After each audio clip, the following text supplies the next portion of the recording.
www.moveonlineradio.com. Senang sekali pagi hari ini saya Zaki hadir untuk Anda di radio online tentunya di Move Radio dan langsung dari studio Move yang ada di Pote House Jalan Dr. Mansur nomor 98 Medan. 1 jam ke depan kita akan berbicara tentunya tentang seperti apa peran dan fungsi Ombudsman di Sumatera Utara.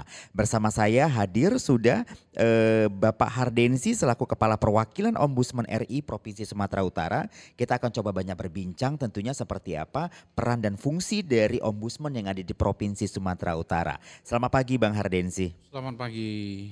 Baik Bang Hardensi, mungkin untuk di awal ya saya akan beritahukan dulu kepada pendengar kita bahwasanya Ombudsman Republik Indonesia Perwakilan Sumatera Utara ini adalah lembaga negara yang memiliki mandat untuk mengawasi penyelenggaraan pelayanan publik oleh penyelenggaraan negara, baik pemerintah pusat maupun juga daerah, dalam hal ini BUMN atau juga BUMD, hingga lembaga swasta tertentu yang menyelenggarakan pelayanan publik di wilayah Sumatera Utara. Lebih lengkapnya mungkin Bang Hardensi bisa lebih jelaskan.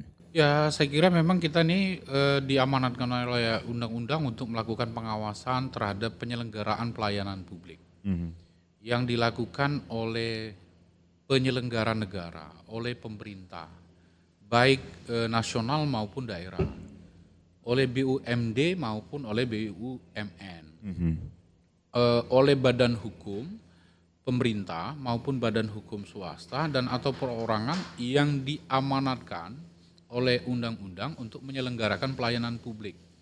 Yang sebagian atau seluruh anggarannya itu berasal dari APBN dan APBD.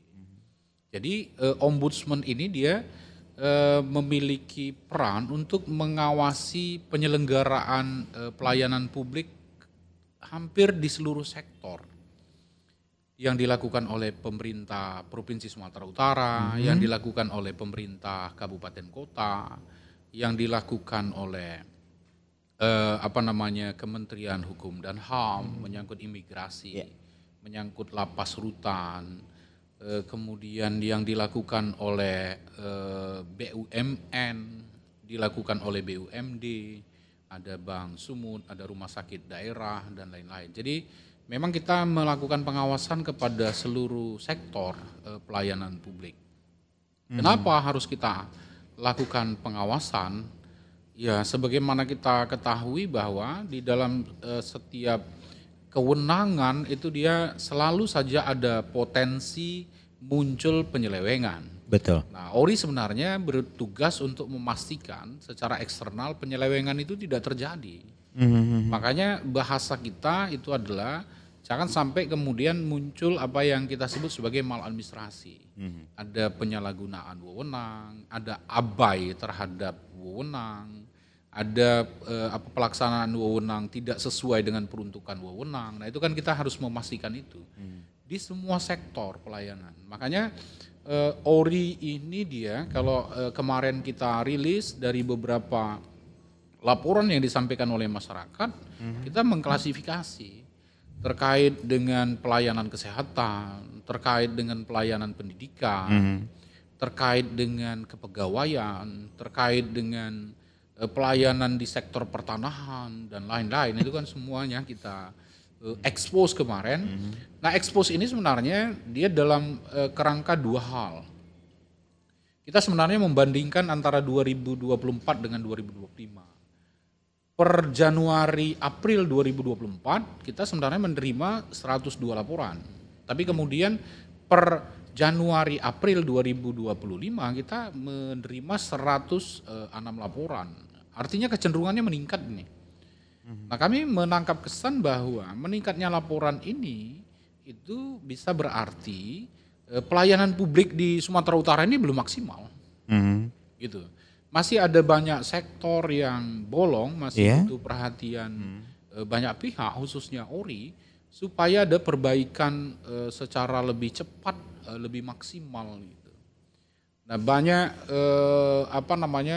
alasan gitu yang dikemukakan oleh banyak pihak terkait dengan buruknya pelayanan, khususnya di rumah sakit pemerintah, ya kan, terkait dengan anggaran, terkait dengan sumber daya manusia.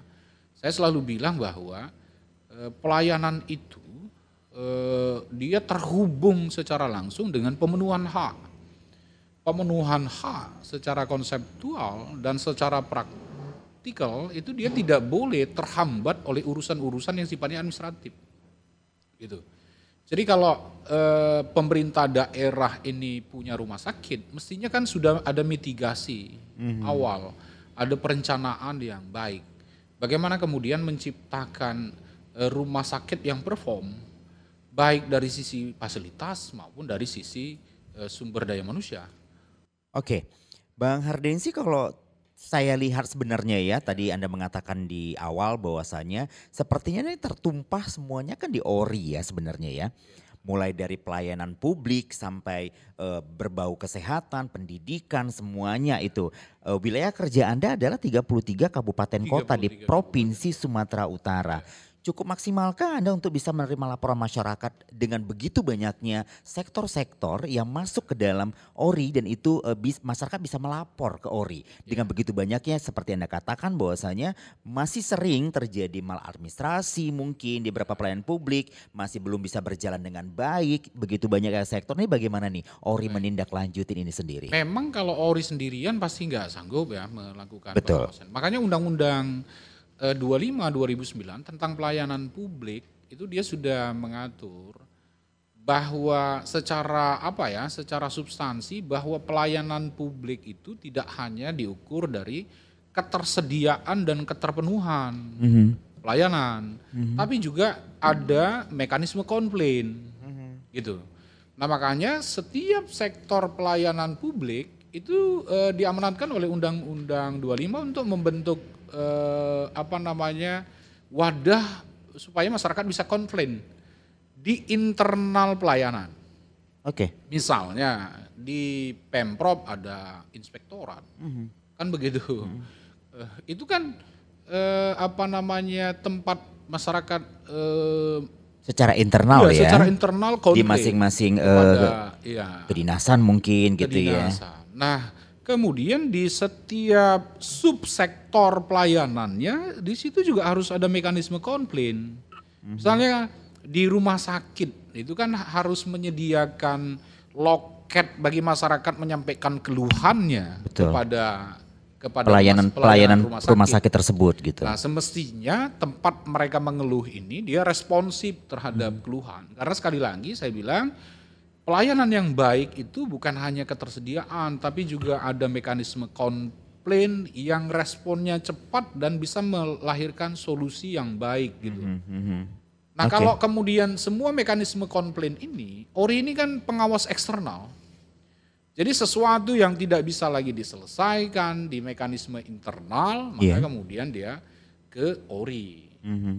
Nah sayangnya sebenarnya itu yang kemudian sedang kita dorong. Supaya mekanisme internal ini dia berjalan maksimal, ORI kemudian bisa mensupervisi kan begitu. Oh, sebenarnya bisa dibilang perpanjang tangan gak sih dari ORI sendiri dengan sudah adanya inspektorat di masing-masing lembaga seperti itu. Jadi koordinasinya sebenarnya ORI itu hanya dengan inspektorat untuk penekanan pengawasan internalnya gitu. Ya, kita tidak terkoneksi secara langsung ya. Jadi ada mekanisme internal, semua keluhan itu harus disampaikan dulu kepada mekanisme internal. Kalau mekanisme internal ini dia tidak bisa menyelesaikan, publik itu bisa melapor ke ORI. Nah sejauh ini memang seperti tadi yang saya ungkapkan masih begitu banyak catatan yang itu menurut saya masih butuh banyak perbaikan. Sekarang ini ada penanganan kita di rumah sakit. Ya memang kita menemukan banyak hal di rumah sakit itu. Soal fasilitas, soal pelayanan, soal standar operasional pelayanan gitu. Soal respon rumah sakit terkait dengan penjelasan yang diharapkan oleh keluarga pasien. Soal dokter, soal BPJS memang ada masih begitu banyak gitu. Nah, padahal kalau kita ini mau lebih terbuka, ada yang kemudian kita sebut sebagai pelayanan paling mendasar. Dia bukan hanya diatur oleh undang-undang, sebenarnya di amanat konstitusi, pendidikan, kesehatan gitu. Ya memang kita nggak boleh abai sebenarnya pada dua level pelayanan ini. Tapi gini Bang Hardensi, saya ingin ajak Bang Hardensi itu keluar mungkin dari Ori kali ya. Saya ingin secara personal bertanya ke Bang Hardensi sebenarnya. Seperti apa sih sebenarnya yang kalau kita rasakan sebagai masyarakat ya Bang Hardensi ya. Pelayanan yang selama ini diberikan banyak pelayan publik yang ada di Sumatera Utara. Masih kurang kah atau memang belum sama sekali melengkapi standar operasionalnya sendiri Bang Hardensi? Ya kalau di beberapa sektor saya kira dia sudah mulai ya. Perubahannya? Ya perubahan. Tapi di sektor-sektor yang lain ya memang masih catatan Masih banyak? yang harus kita dorong supaya perbaikan ini bisa ada percepatan-percepatan. Khususnya itu tadi. Ori bisa mendorong itu? Ya Ori ini kan selain menerima, memeriksa dan menyelesaikan laporan kan juga memberikan masukan kan. Iya, Kepada para pihak untuk dilakukan perbaikan. Nah sekali lagi Ori ini dia tidak hanya menerima laporan masyarakat kemudian kita tangani, tapi sebenarnya Ori juga punya kewenangan dalam kerangka inisiatif sendiri melakukan investigasi. Kerangka inisiatif sendiri. Iya. Kita break dulu Bang Hardensi di segmen Oke. pertama ini. Tapi saya sudah follow memang IG-nya Ombudsman. Saya lihat Anda cukup banyak berkunjung, melakukan koordinasi ke beberapa antar lembaga lainnya ya Bang Hardensi ya. Baik, nanti di segmen kedua kita buka line telepon di 0813 5235 1000. Itu line interaktif yang saya buka. Mumpung untuk pagi hari ini saya bawa Ori atau Ombudsman Republik Indonesia perwakilan Sumatera Utara tentunya ada di sini. Barangkali Anda pernah mengalami seperti yang dikatakan Mbak Hardensi tadi selama talk show kita di segmen pertama ini, pelayanan publik yang tidak maksimal atau memiliki pengalaman lain yang bisa Anda berbagi dengan kami dan mungkin Ori bisa memberikan solusinya bersama kami nanti di www.moveonlineradio.com.